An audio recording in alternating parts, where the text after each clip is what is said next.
Welcome to Astana, the modern and futuristic capital of Kazakhstan.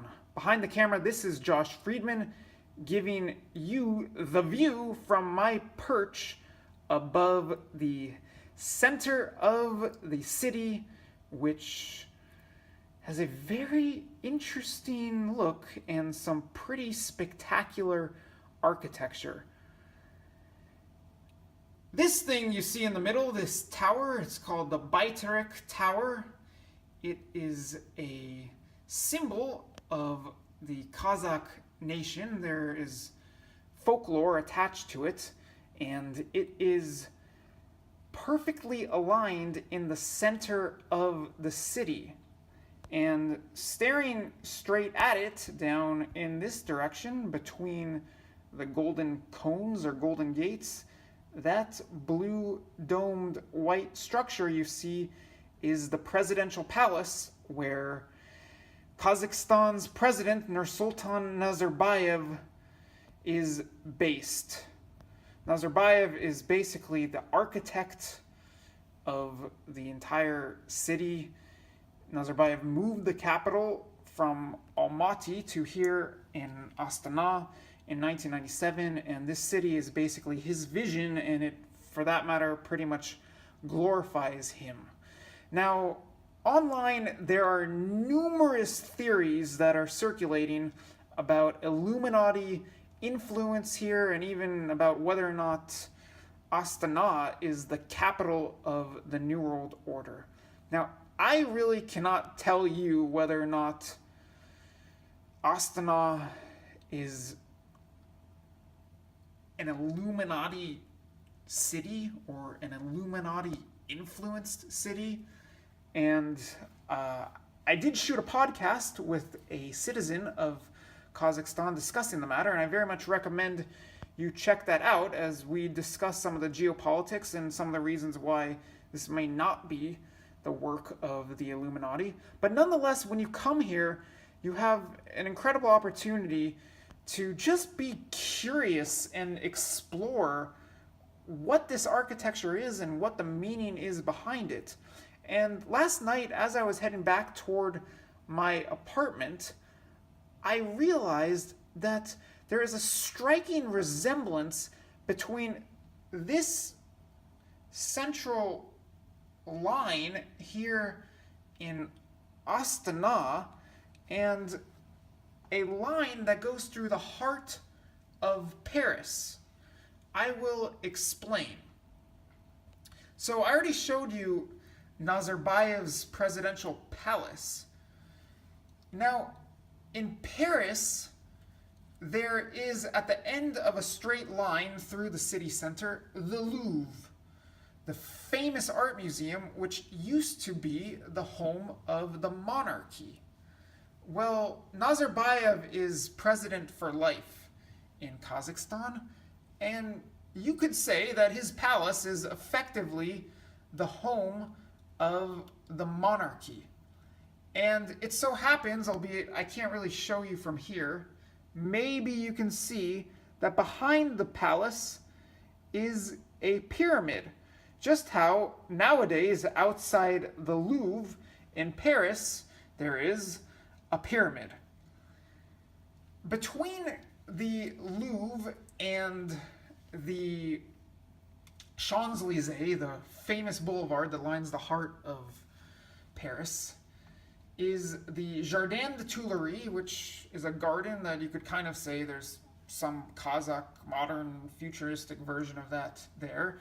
And after the Jardin des Tuileries comes the Place de la Concorde, the place where during the French Revolution there were the executions taking place, and nowadays there is an obelisk standing on the Place de la Concorde, and I would say that there is some resemblance, in, at least in structure, between the obelisk and the Borat Tower that is standing before you at the heart of the center of Astana. Now, to explain the rest of the striking resemblance to Paris, I'm going to venture out of my perch, my cozy apartment here in the city center, and I will head down to street level, possibly later today, where I will try to explain the rest of this little theory to you. Good evening. It is now just after sundown in chilly Astana, where I am out and about, and I'm going to show you the continuation of this line that is incredibly resemblant of Paris. So directly behind me is the Biterek Tower. I am pointing right at it as I am now in selfie mode and I'm not zooming in, but yes, that is directly behind me. And now when I turn around, you are going to see something that I think has a symbolic connection to the Arc de Triomphe in Paris. This rather nice, fancy, modern, if not futuristic looking building behind me with the arch in the middle is, I believe, the headquarters of the state oil and gas company Kazmunaygas. And in the sense that it has an arch and it is the state oil and gas company, which is really the backbone of this entire country. It is the oil and gas of Kazakhstan that pretty much built this entire place. This is essentially a petrodollar funded futuristic city. So whereas the Arc de Triomphe in Paris symbolizes nationalism, this too, I would say, symbolizes nationalism. And whereas the Arc de Triomphe obviously has an arch, this too has an arch. And whereas the Arc de Triomphe is in a direct line on, if you follow Champs-Élysées down from the Place de la Concorde, whereas the Arc de Triomphe is in a direct line with that obelisk at Place de la Concorde, well, the state oil and gas building is in a direct line with the kind of obelisk looking structure that is the Biterek Tower. Now let's continue on this journey along this straight line in the heart of Kazakhstan. And before I get to the final destination, I'll explain yet again how the layout is situated in Paris. So in Paris, when you look straight through the Arc de Triomphe, what you're looking at or looking toward is the area of the city known as La Défense.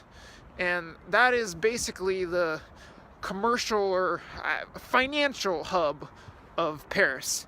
And symbolically speaking, when you complete that line, you're transitioning from the monarchy to the republic and nationalism.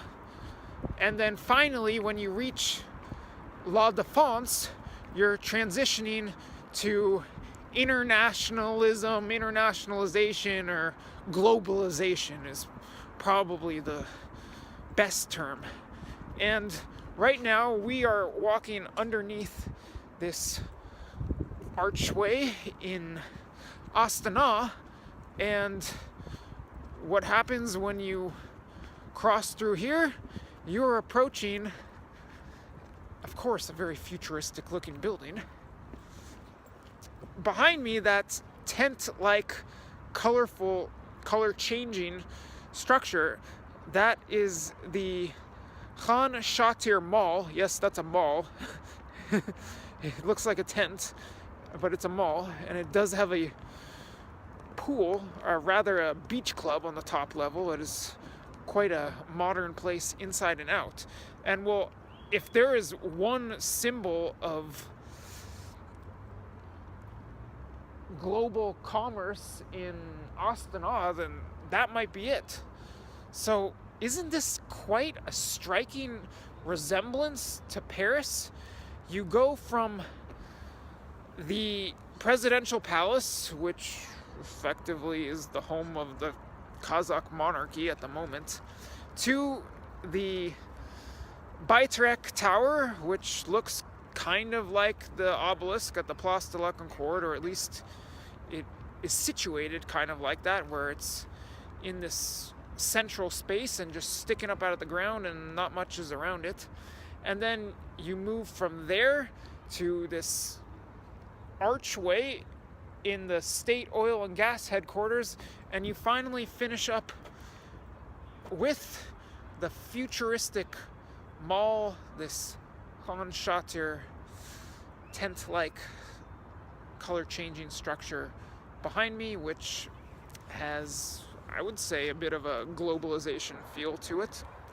So I can't help but see the striking resemblance, and it's, I guess, if nothing else, it's just fun to theorize on the meaning and the symbolism in these awesome yet a little mysterious buildings here in Astana. So I hope you enjoyed this, and for more context on the political landscape here and the cultural landscape, please watch the podcast, and the link will be in the description below.